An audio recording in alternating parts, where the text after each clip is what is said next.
আমি আশরাফুর রহমান দীপু, চরপেশন উপজেলা জাতীয়তাবাদী ছাত্রদল, সাবেক সভাপতি, চরপেশন উপজেলা জাতীয়তাবাদী যুবদল। আমরা এই চরপেশন ও মনপুরার মানুষ অবহেলিত এই জনপদের জন্য 1993 সনে দেশনেত্রী বেগম খালেদা জিয়া, ডাকসুর সাবেক এজিএস, জাতীয়তাবাদী ছাত্রদলের সোনালী অতীত, বাংলাদেশ জাতীয়তাবাদী ছাত্রদলের সাবেক সাধারণ সম্পাদক জননেতা জনাব নাজিমউদ্দিন আলম ভাইকে চরপেশন এবং এই মনপুরার অবহেলিত জনসাধারণ জন্য এই চরপেশন মনপুরায় উনি পাঠান। উনি চরপেশনে আসার পরে 1993 সনে উনি চরপেশনে আসেন। চরপেশনে আসার পরে সারা চরপেশন ও মনপুরার যে চিত্র উনি দেখেছেন, দেশনেত্রী বেগম খালেদা জিয়াকে অবহিত করেছেন। এই অনুন্নত জনপদকে উন্নত করার জন্য দেশনেত্রী বেগম খালেদা জিয়া নাজিমউদ্দিন আলম ভাইকে চরপেশন মনপুরা থেকে নমিনেশন দিয়েছেন।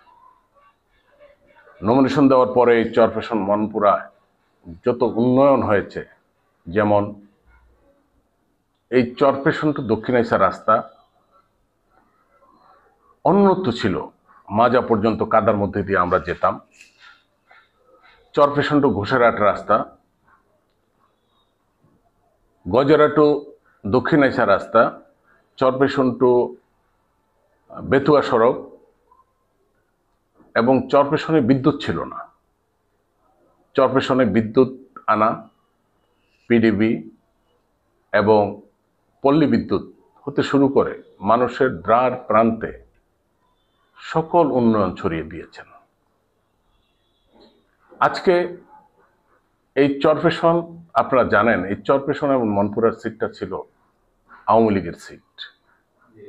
সেখান থেকে এই নাজিমউদ্দিন আলমের নেতৃত্বে আমরা আজকে এই 32 বছর অক্লান্ত পরিশ্রম করে আমরা দেশনেত্রী বেগম খালেদা জিয়াকে এই সিটটিকে বিএনপির সিট হিসাবে আমরা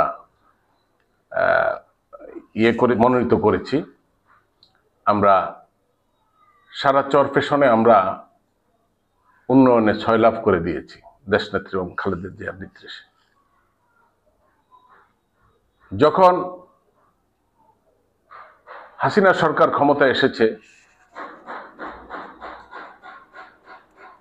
আমাদের সারা বাংলাদেশের যেভাবে অত্যাচার নির্যাতন চলেছে, সেভাবে এই চরপেশনেও অত্যাচার নির্যাতনে জর্জরিত হয়ে গিয়েছিলাম। আমি 1 বছর জেলে ছিলাম। 30-32টা মামলা আমাদের বিরুদ্ধে ছিল। আমরা পিছপাও হইনি। আমাদের শত শত নেতাকর্মী লাঞ্ছিত, অপমানিত, এবং আমাদের অনেক নেতাকর্মীকে হত্যা করা হয়েছে, আপনারা জানেন।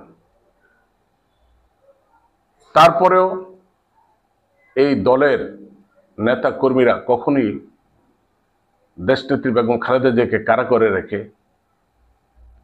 তারেক রহমানকে রেখে, নাজিমউদ্দিন আলমকে রেখে কখনো তারা ঘরে ফিরে যায়নি। তারা সাধ্যমতো চেষ্টা করেছে আন্দোলন সংগ্রামের মধ্য দিয়ে দেশনেত্রী বেগম খালেদা জিয়াকে মুক্তি করার জন্য। আপনারা জানেন, আমাদের নেতা নাজিমউদ্দিন আলম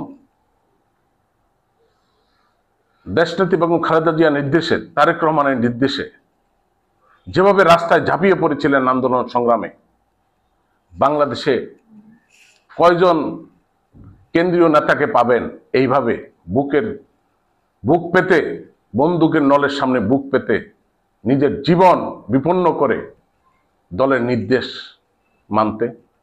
আমরা দেখেছি খালেদা জিয়ার নির্দেশে, তারেক রহমানের নির্দেশে আমাদের নেতা সেই ঢাকায় রাজপথে বুক পেতে দিয়েছিলেন। আজকে তার মরার বয়স 12 বছর উপরে হয়ে যাওয়ার কথা, কিন্তু তারপরেও এই স্বৈরাচারী হাসিনা সরকারের কাছে মাথা নত করেননি। আজকে আপনারা জানেন এই চরফেশনে দলের বিরুদ্ধে বিশাল ষড়যন্ত্র শুরু হয়েছে। আমরা দেশনেত্রী বেগম খালেদা জিয়া, আগামী দিনের বাংলাদেশের ভবিষ্যৎ তারেক রহমান সাহেবের কাছে আমরা আহ্বান রাখব, আমাদেরকে এই ষড়যন্ত্র থেকে আমাদেরকে উদ্ধার করুন। আমাদের দল বিভিন্ন গ্রুপিংয়ের কারণে যারা এই দলের কোনো কার্যক্রমে ছিলেন না, যারা কোনো মানুষের কোনো নেতাকর্মীর মৃত্যুর পরে যাদের জানাজায় পর্যন্ত আসতে পারেননি, তারা আজকে নেতৃত্ব চান। কি তার উদ্দেশ্য আমরা জানি না। আমরা জানি ঐক্যবদ্ধভাবে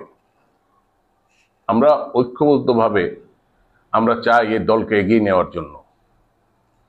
আমাদের এই দলের জন্য আমাদের অনেক পরিশ্রম। চরফেশনে এমন কোনো রাস্তাঘাট নেই যেখানে নাজিমউদ্দিন আলম পায়ে হেঁটে গিয়ে উন্নয়নের সাথে সামিল না করেছে। চরফেশন ও মনপুরার মানুষ উন্নয়ন বলতে যেটা বুঝে, সেটা দেশনেত্রী বেগম খালেদা জিয়ার নির্দেশে, তারেক রহমানের নির্দেশে, নাজিমউদ্দিন আলমের হাত ধরে এই চরফেশন মনপুরার মানুষ উন্নয়ন দেখেছে।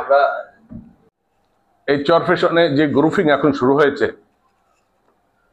এই গ্রুপিং যদি এভাবে চলতে থাকে তাহলে এই চরফেশনে বিএনপির অবস্থা কোথায় গিয়ে দাঁড়াবে এটা আমি জানি না।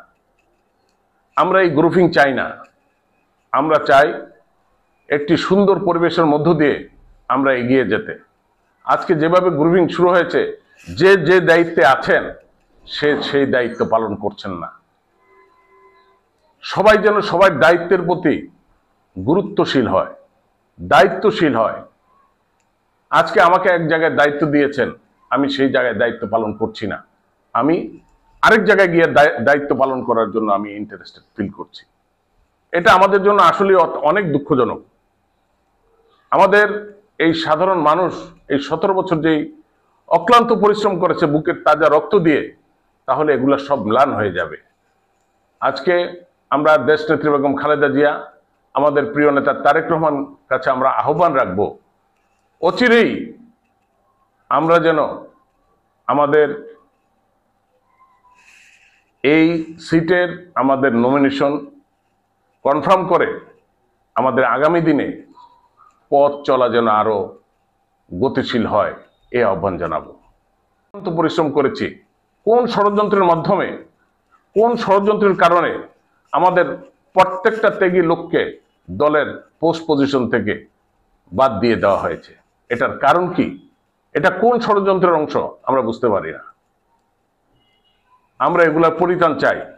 যারা যোগ্য নেতৃত্ব দিয়ে আসছেন এই 17 বছর, যারা জেল খেটেছেন, যারা অত্যাচারিত হয়েছেন, যারা নির্যাতিত হয়েছেন, যারা আওয়ামী লীগের সাথে কোনো আঘাত করেননি, কোনো ষড়যন্ত্র যাদেরকে স্পর্শ করতে পারেনি, তাদেরকে দিয়ে এই চরফেশনের একটি কমিটি গঠিত হোক, এটা আমরা আশা করি। আপনারা দেখেছেন বিভিন্নভাবে এই চরফেশনের বিএনপি আপনার ষড়যন্ত্রের শিকার হয়েছে।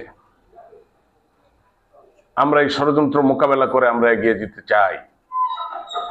এই জন্য আমরা কেন্দ্রীয় নেতৃত্বের দৃষ্টি আকর্ষণ করছি, আপনারা অচিরেই আমাদের এই সমস্যার সমাধান করে দিবেন বলে আমি আশা করি।